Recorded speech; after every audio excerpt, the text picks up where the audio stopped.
Hello, thank you for joining me. If you are live, I am trying to broadcast this to my public profile page as well as Courageous Journeys. So if you are here watching, and I know it's actually a little early, so I'm going to give it a minute before I actually share that part. But thank you for those of you watching, whether you're live or you are on replay. Thank you for watching, and let me know. I'd love to know that you're here. You can just say hi in the comments. I am broadcasting this, or at least trying to broadcast this, to two different pages, my public profile page as well as Courageous Journeys.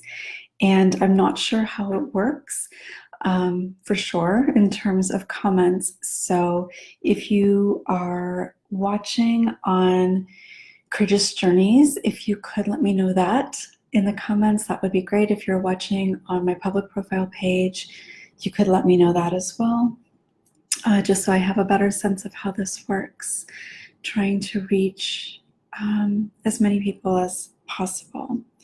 So I'm just checking on my phone to see if it's showing up live. It doesn't look like it is.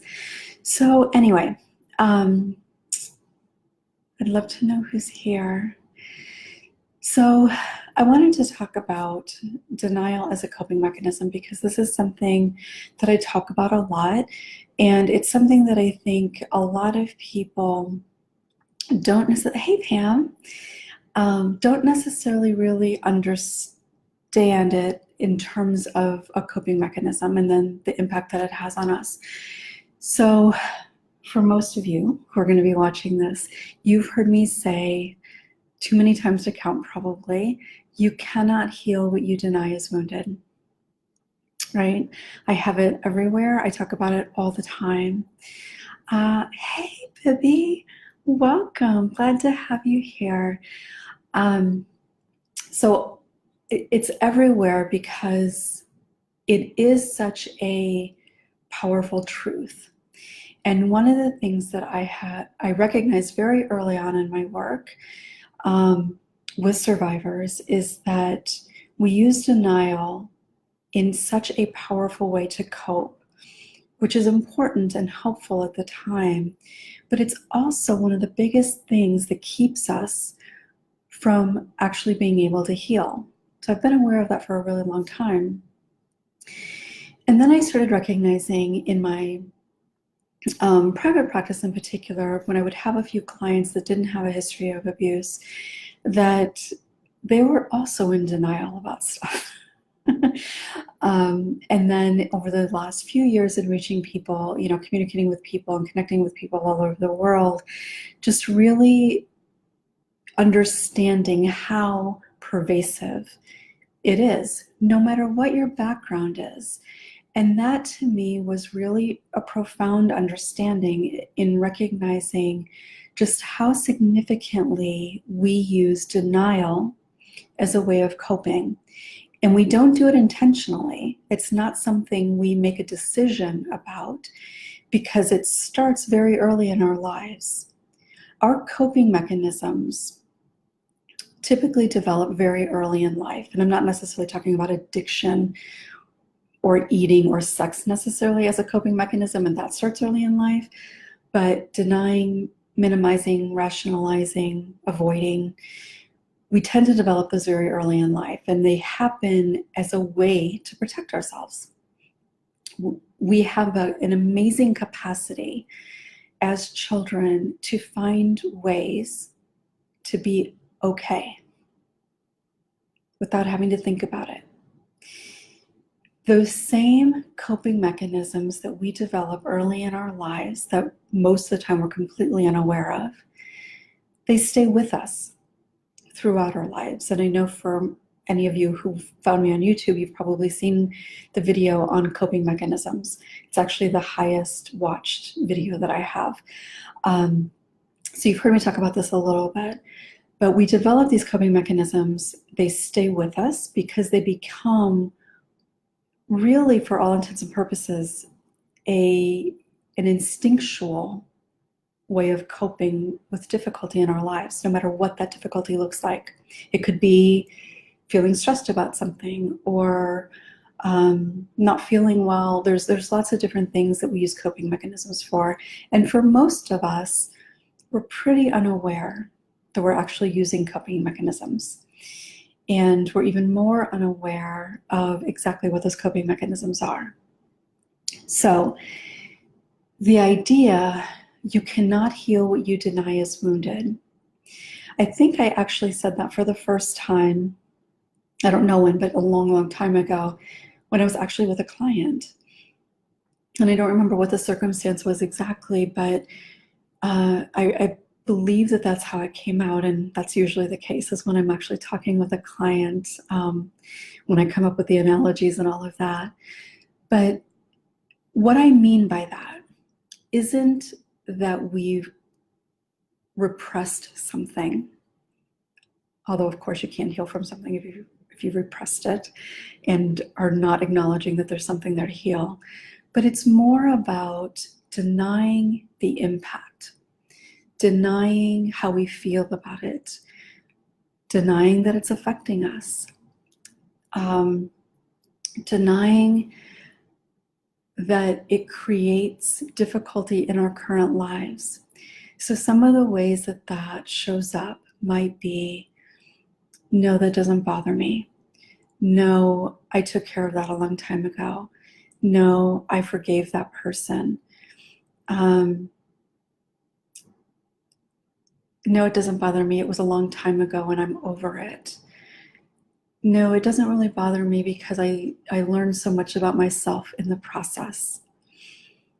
No, because everything is a blessing in disguise.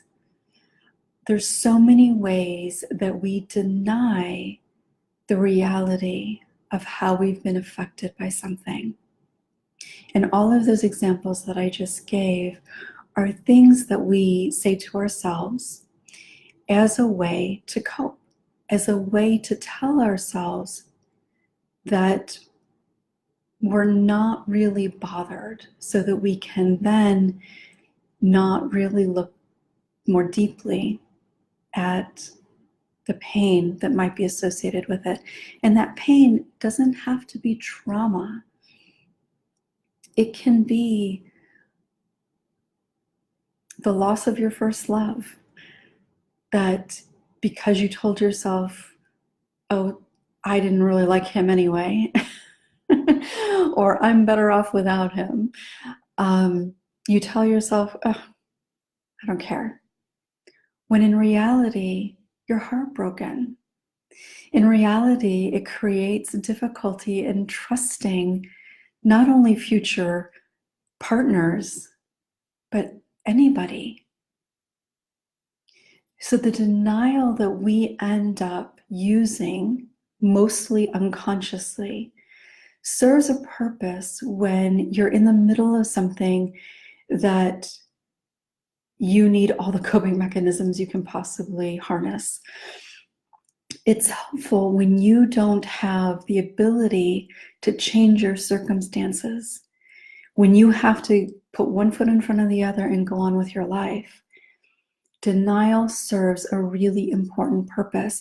So I want to make it clear, using denial as a coping mechanism as a child or as an adult is not a weakness. It's not bad. It's not wrong. In fact, in many ways, as a child, when you develop that coping mechanism, it's actually a really powerful, healthy way to cope when you don't have the ability to do anything about it. It helps you literally put one foot in front of the other. It helps you survive. It helps you to go on with your life. So it serves a purpose, a really important purpose. It becomes problematic in your adult life, or even potentially, I guess, later teen years. But in your adult life, when you're recognizing, I have limiting beliefs, that happens because we continue to use that denial or any other coping mechanism. But we continue to use denial of the things that need to be healed, the things that we need to acknowledge so that we can actually do the work necessary to heal it. And sometimes just the acknowledgement, the awareness of it can go a really long way in healing it. And if it's not something really traumatic, then sometimes that can be 75, 80% of the healing that needs to happen, is just the honoring of, yeah, that first boyfriend really broke my heart. And it's had an impact on me. And part of the reason that we tend to struggle with that kind of thing, acknowledging that, is because we feel like it means something about us if we acknowledge it, that maybe we're weak, that there's something wrong with us, that we hold on to things for too long, that, God, what does it say about me that I'm an adult and I'm still all upset about my first love breaking up with me? Those are the things that we say to ourselves, and with that is judgment. And more often than not, with that judgment comes shame. And shame is also one of those things that we often don't recognize we're experiencing. But it shows up in that judgment. So in that acknowledgement and honoring of what it is that we've been wounded by, there's a lot of healing that happens just in that. But if it's something that is more significant, traumatic, longer lasting, more significant type of betrayal, then it does take longer, because you have to work your way back into trusting yourself, feeling okay and safe in honoring the pain that may exist, as well as the journey of healing.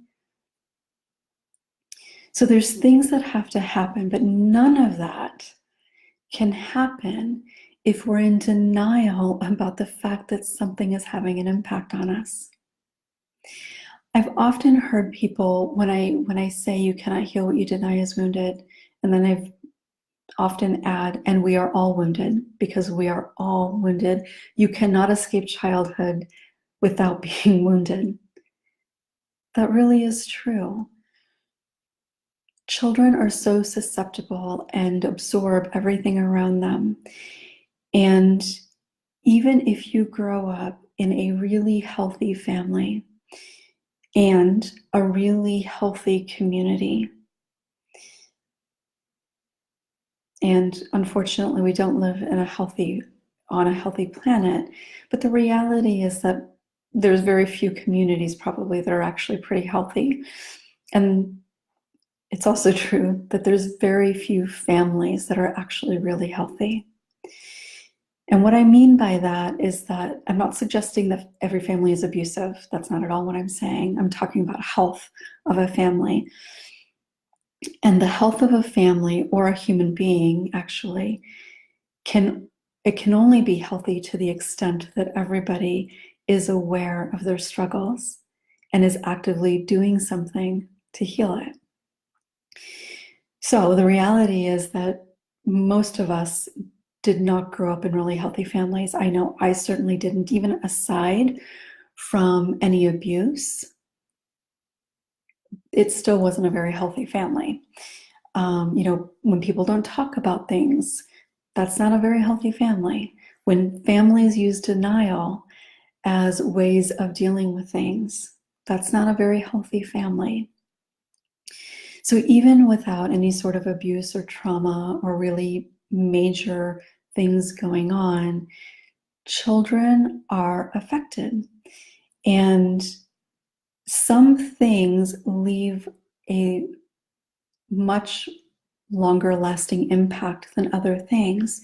One of the things that actually can leave a pretty lasting impact that is a very normal thing, even in a healthy family, is sibling rivalry. That can play a really significant role in people's lives well into adulthood. And it doesn't have to be a really powerful, detrimental impact, but it can definitely create some issues around comparisons is a really big one. Feel like every time you go back home and you're around the rest of your family, kind of finding that you're struggling with some of the same things that you struggled with as a kid. It can create difficulty with feeling kind of autonomous in your life, especially if you had a lot of siblings. So there's ways that things impact us well into adulthood without it having to be particularly traumatic. But we attach meaning to pretty much all significant experiences in our life. And for many of us, the meaning that we attach is not particularly beneficial to us. So part of moving through that denial is recognizing that there's things that are still impacting us, and then recognizing, what did that experience mean to me? What did it mean to me when my boyfriend broke up with me in middle school? What did I think it said about who I was? What did I think it said about somebody ever liking me again or loving me again? What did I think that it said? What do I think it said about me for my future partnership? Did I have a fear that I'd never get married? And in a middle schooler's mind, we can be pretty dramatic. And so that might have been something you said to yourself. Maybe later you thought, okay, I think that's a little ridiculous. But if you told yourself that over and over again as a middle schooler, when you're heartbroken, that seed is going to be planted and that's going to stay with you unless and until you recognize how difficult that was. And then being able to go back and honor that reality of how hard that was to be that age and have your heart broken. And maybe it even affected friendships, because sometimes your friends are their friends. And so it can create all kinds of different issues. So recognizing, hi, Jesse. Hi, Radana. Hi, Donna. Hi, Chris. Welcome, guys. If you've got any questions, please feel free to put them in the comments. And I'd love to know if you can share. I said this in the beginning, but I am trying to broadcast this on 2 different pages. And it doesn't show me, I don't believe, where people are joining me from. So if you are on the Courageous Journeys page, if you could let me know that, I would appreciate it. So denial again. So I've had people ask me or say to me, well, no, I'm not in denial because I know that that happened. So therefore it's not denial. But I worked through that, or I read a book about it, so it doesn't bother me anymore, or I forgave that person, so it doesn't bother me anymore. Well, it's possible that maybe you did work through it and it's not really having an impact on you. But especially when it's been some sort of wounding in the context of a relationship, especially as a child. So again, it doesn't have to be abuse. It could be your BFF who didn't keep your secret when you were in 5th grade or in high school. When you have been wounded in the context of a relationship, in whatever way that looks, Certainly it could be abuse, but it could be something much less significant. But when you've been wounded in the context of a relationship, the only way to really heal that piece is in the context of a relationship that is really healing. And if that's a trauma history, then I think it's important to work with a licensed professional. If it's that your best friend betrayed your trust, that is something that can be healed if you have a good, connected, real and authentic relationship with somebody in your life.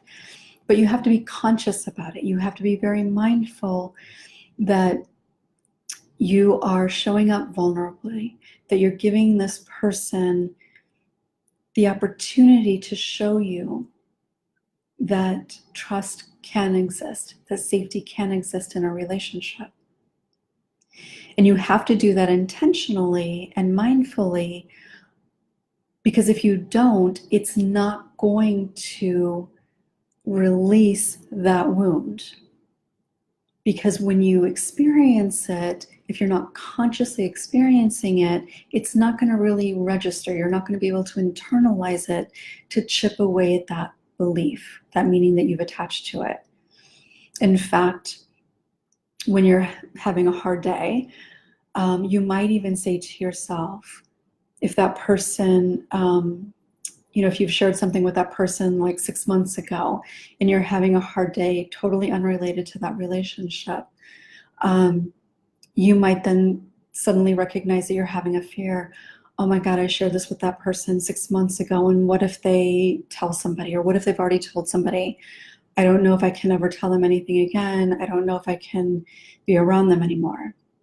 That happens because we haven't allowed ourselves to connect those dots. We haven't allowed that reality of the last 6 months of that person honoring your trust to dismantle that belief that exists within us.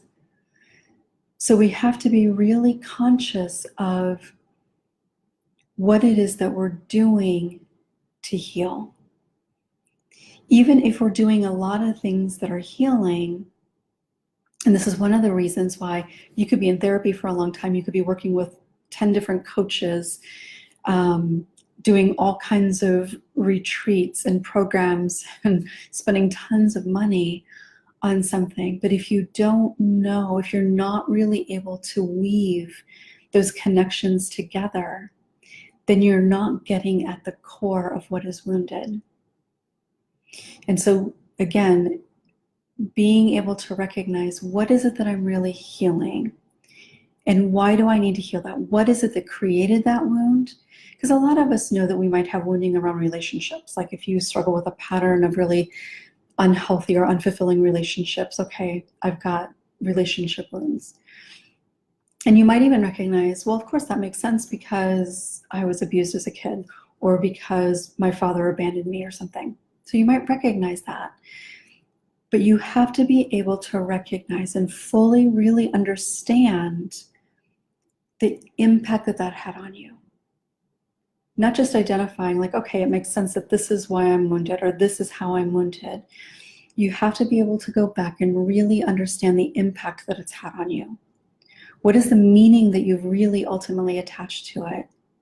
And sometimes it is about, I can't trust people, but it's even deeper than that. And of course, depending on your experiences and what happened and all of that, there will be some variance in ultimately what that meant to you.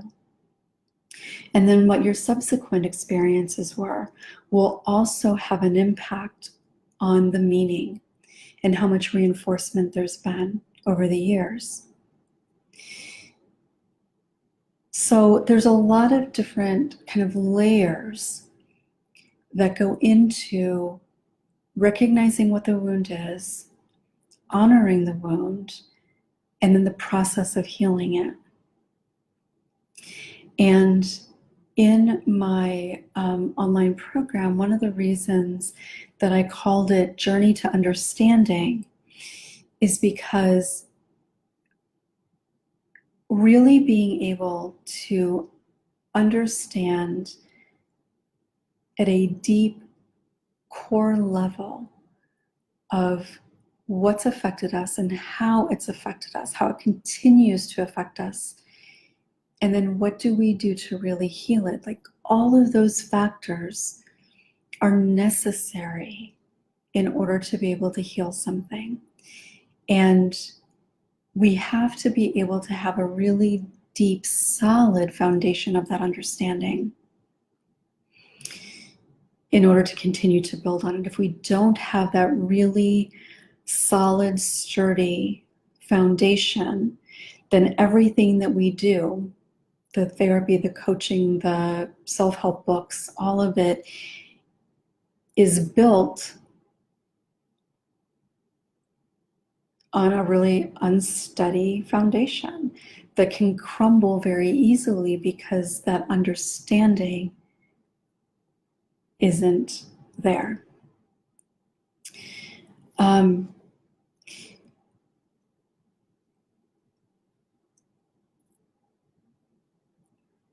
Denial can keep us from healing. I've already talked about this a little bit, but in particular, I want to just kind of go over it again. When we use denial as a way of coping, and when I say coping, it's really just kind of living our lives, actually, in many ways.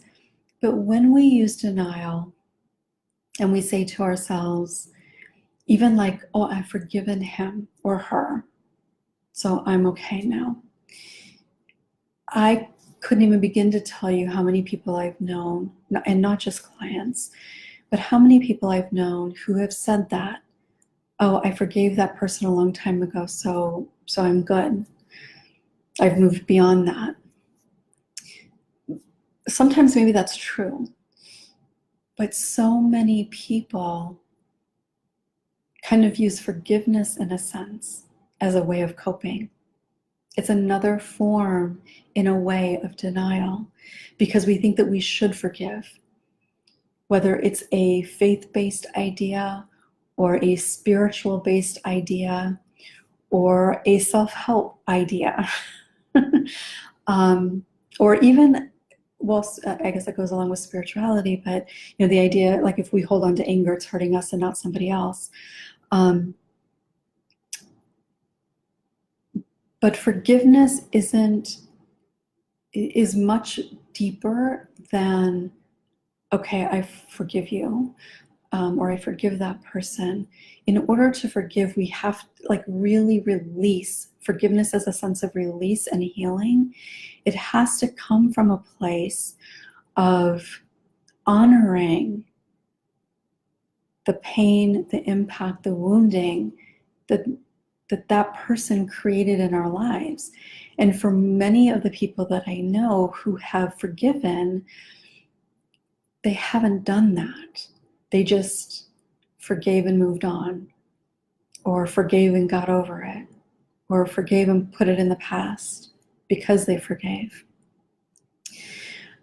So in order to be able to heal, if we continue, okay, hold on, let me say this again.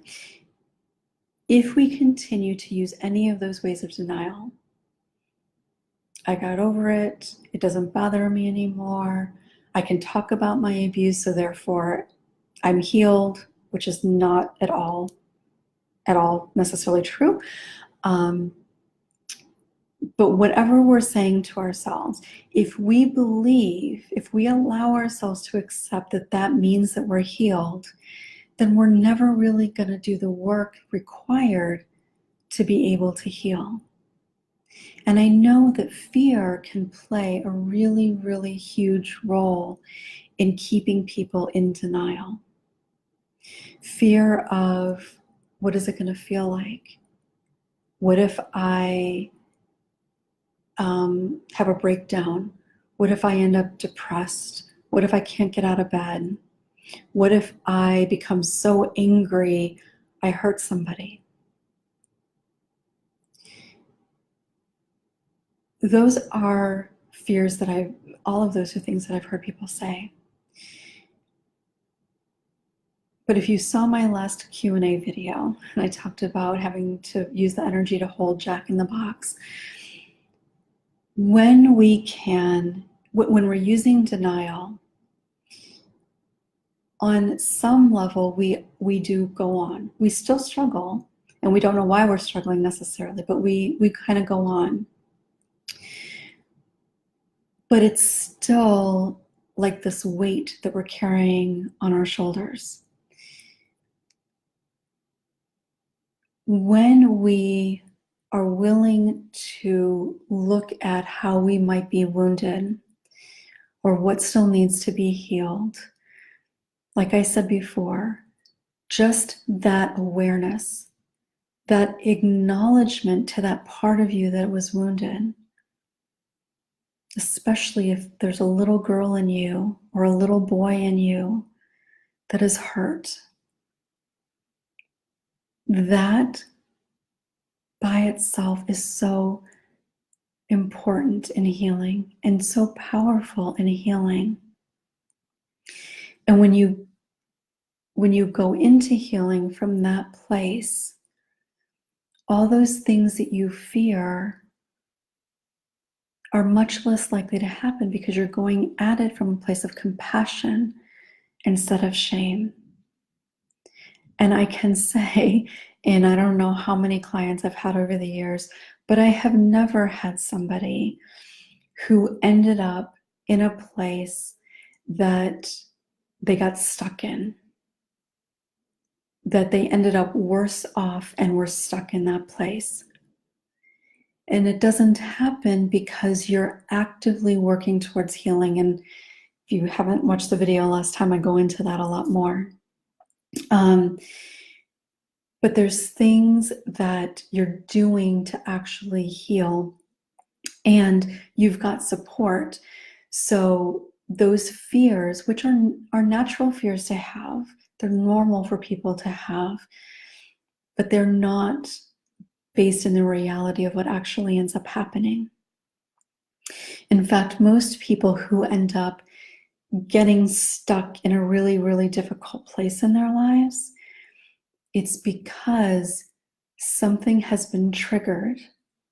And maybe they know they're triggered and maybe they don't. And a lot of times people don't know how or what's been triggered, how they've been triggered or what's been triggered. But you end up triggered in some way. Often shame comes up, long held shame. And it's being stuck in that place because you're not actively consciously working on healing. You can get stuck in that place of shame and fear. And that's what causes people to feel stuck in anger or depression or in panic.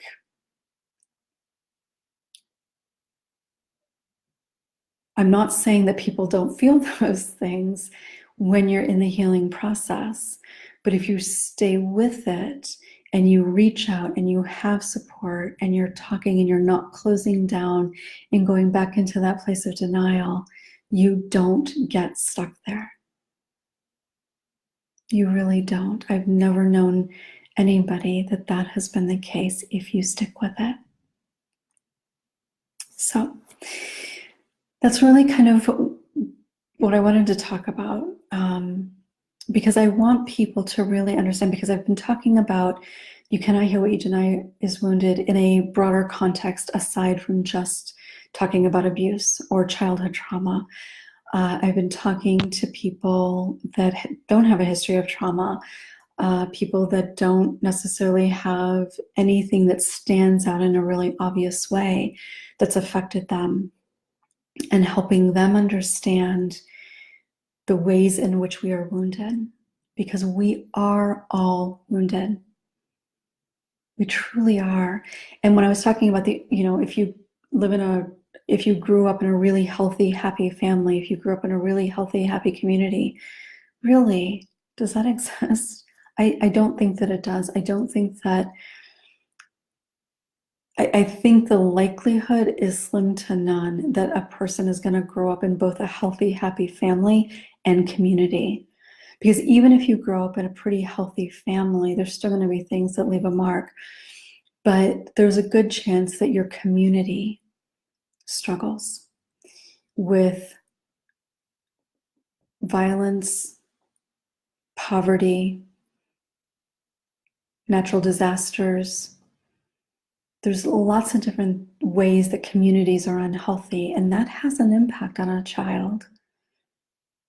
The school environment that you grew up in, moving around a lot can have a really lasting impact. So it's not just about big traumatic things.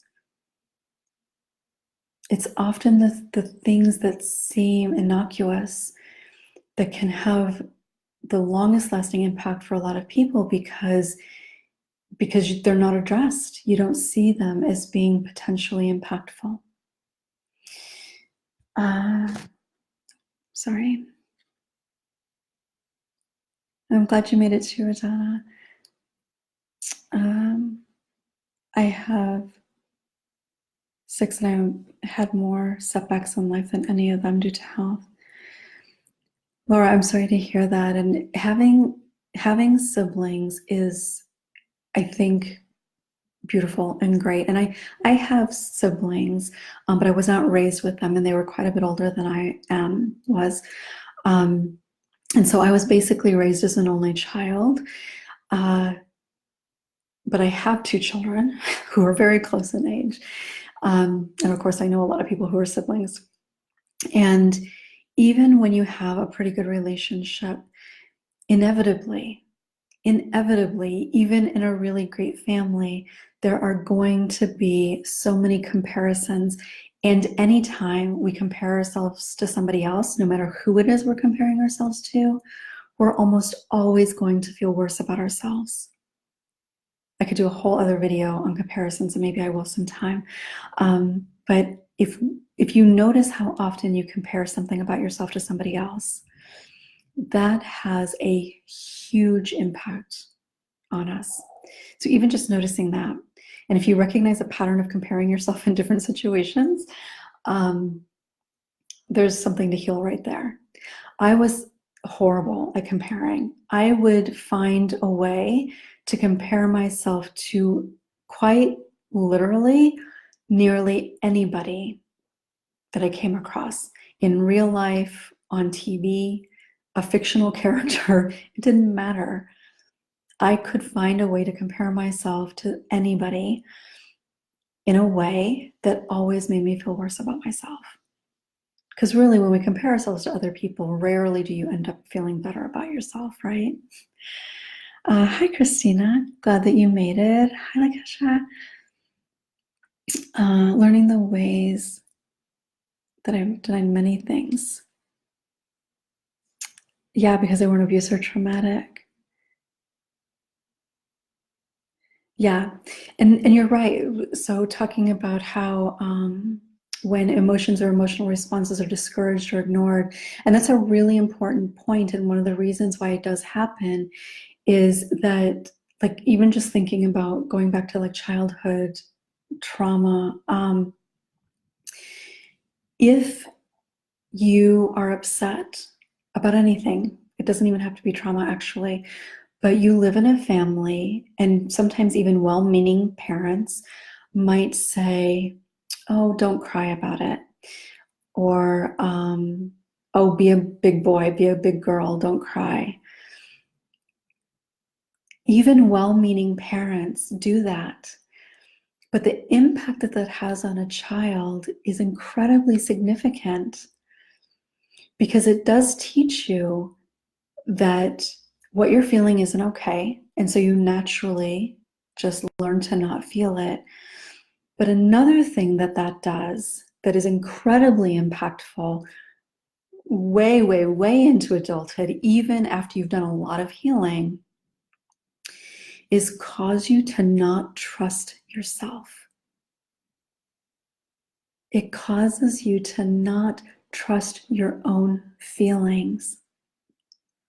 And that is a whole separate, profound issue that so many people have.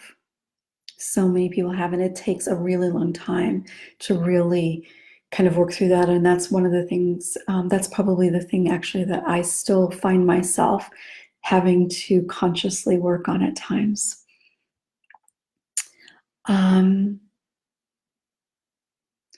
Building trust with others is hard because there is no way to know what will happen in each relationship.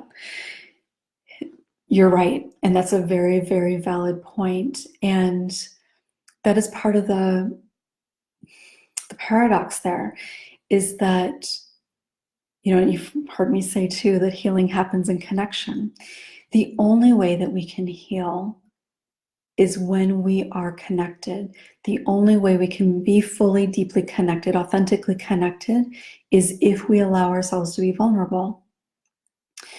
Well, when you've been hurt by people, it's natural to not trust people. So you have to be really conscious in making decisions to take risks, to be vulnerable and trust. But you're right, sometimes, especially if we haven't worked that trust muscle a lot, very often, especially as survivors of abuse, we tend to trust the wrong people. We tend to trust people who have not shown us that they can be trusted. Maybe they've actually done things to show us the opposite, or maybe we just haven't known them long enough to really build a sense of trust. And so building this level of trust is something that I think requires baby steps. Like, you just start in small ways and you start out slow. And it's not just about, do they honor your secrets, but do they support you? Do they cheer you on? Or do they tend to remind you of all the things that are wrong with you? Do they say they're going to show up at a certain time or in a certain way and they don't? Do they have you shared something with them that they end up kind of throwing back at you in some way? You know, that you were vulnerable and sharing with them, and then sometime when they're trying to tell you that you shouldn't be upset because they didn't show up when they were supposed to, saying, well, you told me that you are easily hurt by stuff. Like, do they throw things back at your face? So there's lots of different ways that people can show us that maybe we can trust them a little bit more. But ultimately, in order for us to really feel safe, it takes time. It takes quite a bit of time with little steps in being vulnerable. And really, being vulnerable doesn't have to be something really big. It can be, hey, I'm having a bad day and I just thought I'd reach out. And then that person, you know, do they respond and say, hey, I'm sorry you're having a bad day, what's going on? And then listen and say, oh, is there anything I can do? That's kind of a seemingly small thing, but it goes a long way if we are conscious about it. If we're able to remind ourselves, okay, I reached out to that person and that person was there and it felt nice to be able to share that. That's how you build that trust. And it takes time. And if you have worked with a therapist, a mentor, a coach, then you have taken those steps. And I say this all the time. One of the reasons that I call it courageous journeys is because I truly believe that reaching out to a total stranger and sharing with them that you have this really hard past, that you've been hurt in really deep ways, and sharing with them your truth. Like, there isn't anything that is more vulnerable than that. That's a huge risk. And so if you've done that, hopefully it turned out okay. But if you've done that, you've taken that risk and hopefully have learned, experienced that it is okay to trust people, that there are people that you can trust. So I don't know where, I did see that somebody said on Facebook, both of these I think should be on Facebook. One is on the Courageous Journeys page and one is on my public profile page. So if you are watching this on replay, I'd love to I would love for you to let me know that you're watching it on replay. You can just put replay in the comments. And I would also love for you to let me know, are you seeing this on Peggy Oliveira, or are you seeing this on Courageous Journeys? I have a lot more people who follow Courageous Journeys, which is one of the reasons I decided to try to do this way today. Yeah, therapy, healing from anything from childhood, especially if it's something traumatic, takes a long time. And oftentimes you might go to therapy for a year or 3 or 4, and then take a break for a while because you're doing pretty well, and then find that you go back again later, because healing happens in stages as well. And even when you've done a lot of really great work in healing, there's going to be things that come up in your life as time goes on, especially if you have children or you get married or divorced, a perpetrator dies. Any kind of big life transitions are often triggers that can come up. So it is definitely something that you will go back to. I've gone back to therapy at different times, even after I was kind of on the other side of healing, so to speak. Not necessarily for very long. I think actually it was the last time that I went back. I think it might have been for about 9 months or so. I don't remember exactly. But at that point, there was something going on that I just recognized, the heck is going on here? This should not be bothering me in the way that it is. And went back, and I actually recognized that there was a pretty significant thing that I hadn't fully honored in my childhood that was incredibly impactful. It was like a 2-second thing that happened in the context of a lot of other things that were going on. But it was literally one statement that was said to me by my mother that had a hugely, hugely significant impact on me. And I thought I had done healing around it, but I hadn't. And it was showing up in really significant ways, with something totally unrelated to my mother, who actually had died many years before that, but not a similar circumstance really or anything, but it came back.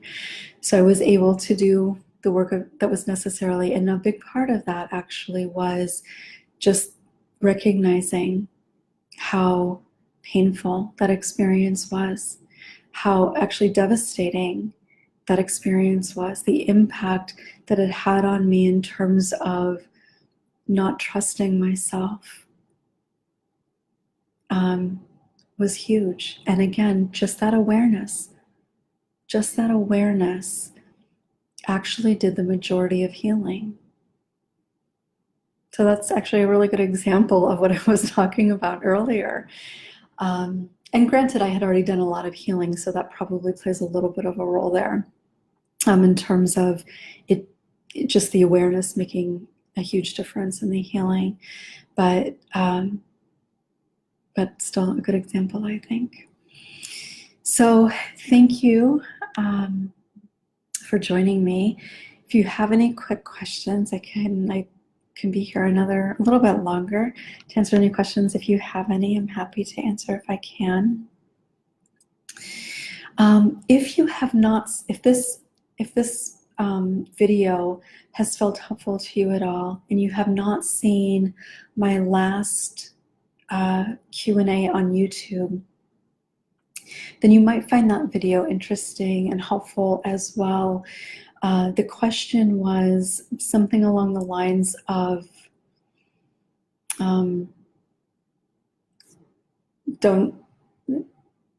if I talk about it, don't I just make it a bigger problem? That's not really what the question was, but something along that line. Like, don't we give more weight to the abuse if we continue to talk about it? So I talk about some of the things that I talked about here, but I expand on them a little bit more. So if you haven't seen it, you can check it out on YouTube. It's also on my Peggy Oliveira page. So you'd have to scroll down a little bit further. I actually might come back and share the link in this video or the comments as well. Maybe that will be helpful. So if there are no questions, then I will sign off for now and look forward to seeing you all very soon. If you are interested in gaining more understanding around childhood trauma, especially if it's childhood sexual abuse, and you really want to gain an understanding and build that really solid foundation, even if you've been on this journey for a while, I will be opening up my online program in October, Journey to Understanding, again, with different modules to help you really build that solid foundation for all of the work that you're doing on your healing journey. So thank you all for being here. Thank you for joining me. Thank you for listening. And thank you for being open to your life that is waiting for you on the other side of healing. Have a beautiful day. Bye.